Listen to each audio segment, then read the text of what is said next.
My girlfriend mocked, "Going back to school at your age? How embarrassing." When I started my master's program, I said, "You're right." Then I graduated summa cum laude, got promoted to her dream position at her company, and became her new boss. Her first day reporting to me was, I, 32 male, never imagined I'd be someone's boss at a Fortune 500 company, especially not Veronica's, 29. But here we are. 3 years ago, I was working as a mid-level data analyst at TechVault Industries, making decent money but feeling stuck. Veronica worked in strategic planning at the same company, different department, 3 floors up. We met at a company mixer, hit it off over overpriced cocktails and complaints about corporate bureaucracy. She was ambitious, I'll give her that. Always talking about her 5-year plan, her trajectory to senior management, how she was going to be VP by 35. I admired it at first.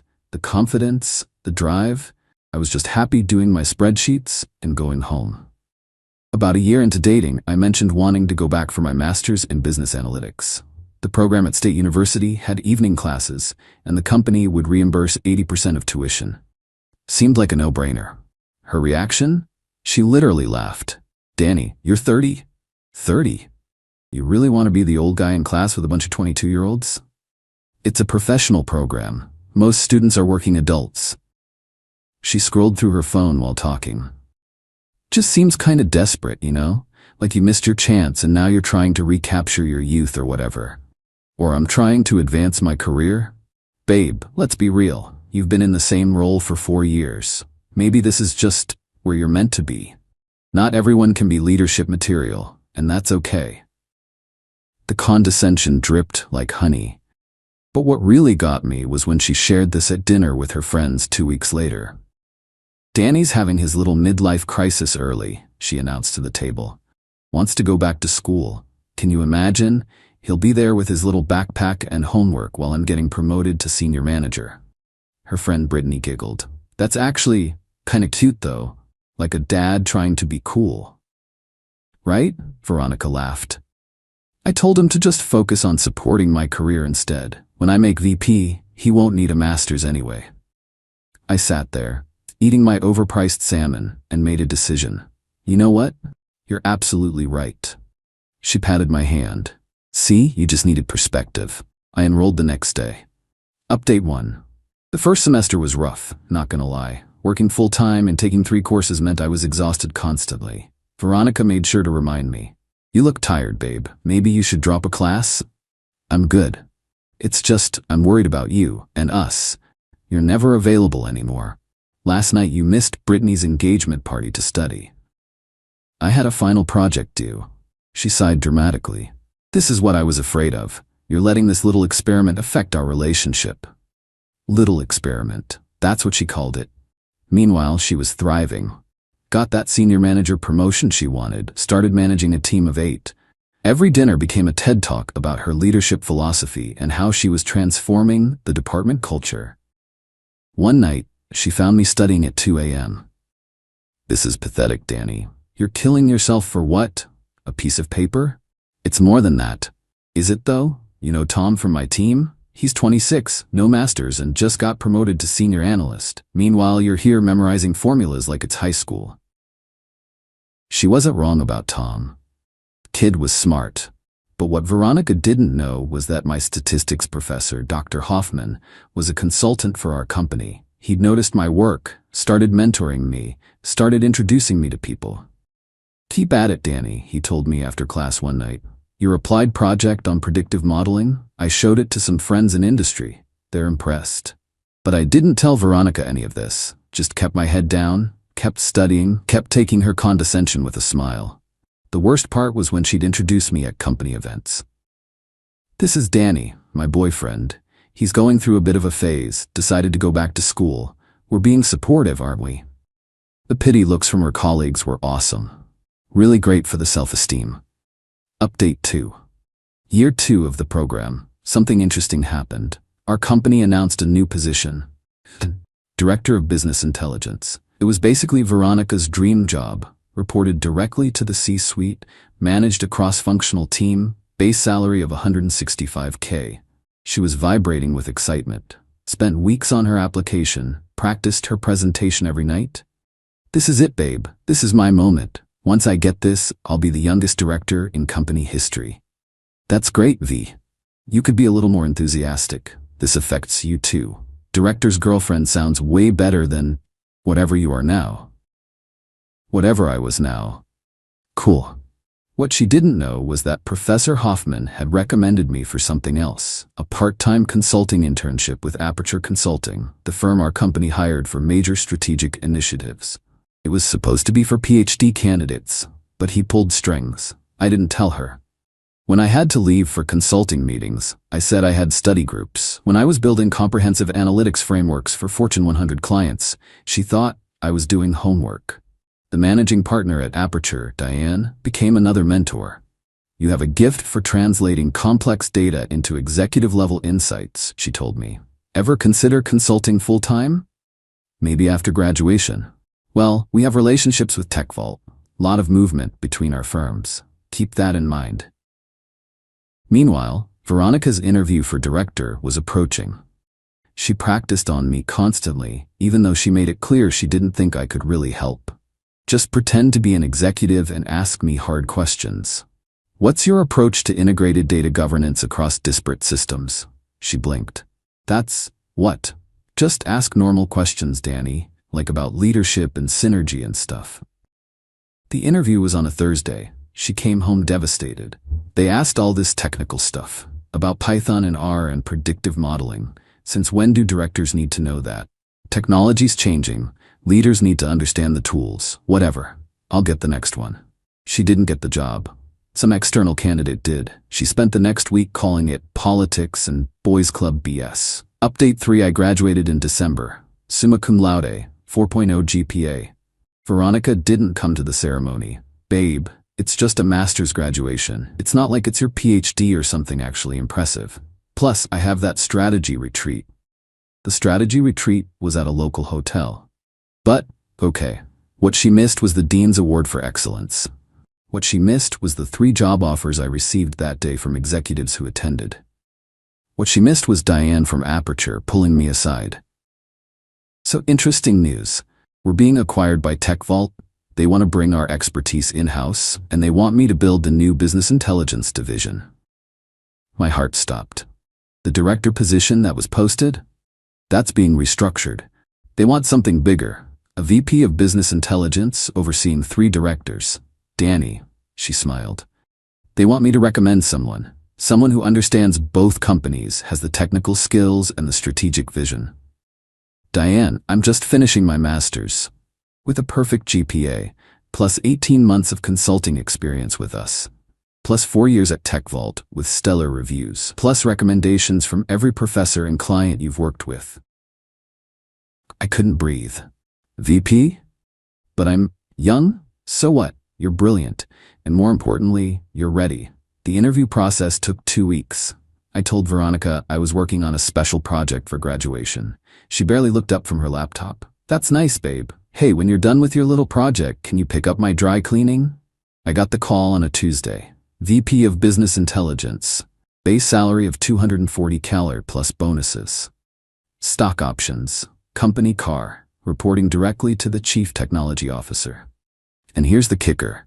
The restructuring meant absorbing part of strategic planning into my division, including Veronica's team. Update 4: I accepted the position but negotiated a start date after the holidays. Told Veronica I was taking a break after graduation, maybe considering my options. Finally, she said, you've been so boring with all that studying, we can actually have a life again. HR kept everything confidential at my request. The announcement would come the first Monday back. That weekend, Veronica was buzzing about work. Big announcement Monday. Rumor is they finally hired the VP of Business Intelligence. Hope they're not another outside hire who doesn't understand our culture. I'm sure they'll be fine. You don't get it, babe. This person will be my boss's boss. They could make or break my career. I need to make a good impression immediately. Sunday night, she spent 3 hours picking out her outfit. Professional but approachable, confident but not threatening. God, I hate having to manage up like this. Just be yourself, she snorted. That's what people who don't have careers say, Danny. Monday morning, I left early. Told her I had a dentist appointment. I arrived at the office at 7 a.m. My new assistant, Jerome, had already set up my office on the executive floor. The CTO, Marcus, stopped by. Ready for this? Ready as I'll ever be.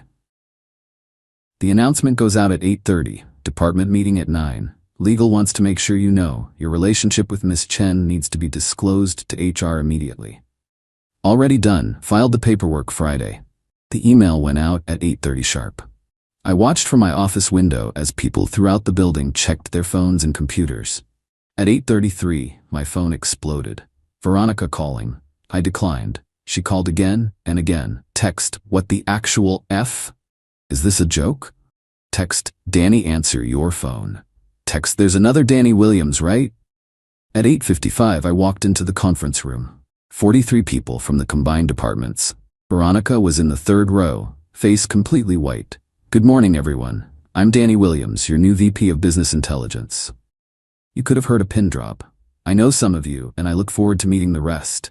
We have an exciting opportunity to transform how this company uses data to drive strategic decisions. I went through my presentation. 20 minutes on vision, strategy, immediate changes. Professional. Focused. Not once did I look directly at Veronica, though I could feel her staring. Questions? Tom, the 26-year-old she'd compared me to, raised his hand. Will our reporting structure change? Yes, org charts will be distributed this afternoon. However, I can confirm that strategic planning will now have a dotted line reporting relationship to BI. Someone else. What about our current projects? Everything continues as normal for now. We'll be doing one-on-ones this week to assess and potentially reallocate resources. The meeting ended. People filed out, many stopping to introduce themselves. Veronica stayed seated until the room was empty except for us. What the hell, Danny? We should discuss this in my office. Your office? Veronica, we're at work. Please maintain professionalism. Her face went from white to red. Professionalism? You've been lying to me. I've been studying, getting my degree, advancing my career, exactly what I said I was doing. You said you were taking basic classes? No, you assumed that. You never once asked about my coursework, my grades, my projects. You were too busy calling it embarrassing and pathetic. She stood up, shaking. So what, this was all some sick revenge plot? No, this was me investing in myself while you mocked me for it. The fact that I'm now your boss's boss is just ironic. We're done, you know that, right? We're so done. I figured, HR has the disclosure paperwork. We'll need to maintain professional boundaries regardless. She stormed toward the door, then turned. You planned this. You deliberately humiliated me. Veronica, you humiliated yourself every time you called my education embarrassing. Every time you introduced me as going through a phase. Every time you told people I wasn't leadership material. I was trying to be realistic. No, you were being condescending. And now you report to someone you thought wasn't good enough. That must be, what's the word you used? Embarrassing? Update 5. The breakup was immediate and messy. She moved out that night, showed up with her brother and Brittany to get her stuff. Made a big production of it. 3 years, Danny. 3 years I wasted on you. Okay, you're a manipulative sociopath. Okay. Everyone at work thinks you're a snake. That's interesting, considering the dozen congratulations messages I got today. Brittany chimed in. You should be ashamed. Dating your subordinate is like harassment or something. We were dating before I became her boss's boss. Also, she's not my direct report. Also, everything is documented with HR. Also, please get your facts straight before making legal accusations. The brother tried to get in my face. You think you're hot stuff now? I think I'm someone who worked hard for 2 years while your sister belittled me. Now please take her things and leave. At work, it was interesting. Veronica immediately requested a transfer to another department. Denied. There were no openings at her level. She then tried to go to HR about our hostile work environment. HR's response, Mr. Williams has been completely professional. He disclosed the relationship immediately upon accepting the position. If you have specific instances of inappropriate behavior, please document them. She didn't have any. What she did have was an attitude problem. Started coming in late, leaving early, missing meetings. I documented everything, forwarded to HR and her direct manager, Antonio. Week 3, Antonio came to my office. Veronica's performance is becoming an issue. I'm aware. How would you like to proceed? She's talented, but this situation, it's affecting the whole team. Performance improvement plan, 90 days. If she can't maintain professional standards, we'll revisit, he nodded. Fair. Danny? For what it's worth, the team respects how you've handled this. You haven't bad-mouthed her, haven't retaliated, it's noticed. Meanwhile, Veronica started a whisper campaign. Told anyone who'd listen that I'd manipulated my way to the top. That I'd used her for inside information. The problem? People had eyes. They saw me earning my degree. They saw my consulting work. They saw the improvements I was already making to our data infrastructure. Month 2 in the role, I implemented a new analytics platform that saved the company $2.8 million annually. The CEO mentioned it in the quarterly all hands. This is the kind of innovation we need. Danny Williams and his team are setting the standard. Veronica was in the audience. I heard she left early that day. Update 6. 3 months into my role, Veronica's PIP was failing. She'd missed several deadlines, alienated her team members, and Antonio was at his wit's end. She's brilliant when she wants to be, he told me, but she's checked out. What do you recommend? Honestly, she needs to move on. This isn't working. I called her into my office that afternoon. First time we'd been alone since the breakup. Veronica, please sit. She sat, arms crossed, radiating hostility. Your PIP review is tomorrow. Antonio's recommendation is termination. Her face went pale. You're firing me? I'm not doing anything. Your performance is, however, I have an alternative. I slid a paper across the desk. Aperture Consulting is looking for a strategic planning manager. Similar salary to here, good benefits. Diane, the managing partner, is willing to interview you based on your resume. She stared at the paper. Why would you help me? Because despite everything, you're talented. You're just not able to perform here anymore, and that's partly my fault for accepting this position knowing our history. Partly. Mostly your fault for treating me like garbage for 2 years, but I'm trying to be magnanimous. She actually laughed. A small, bitter laugh. Magnanimous. Using big words now that you're important?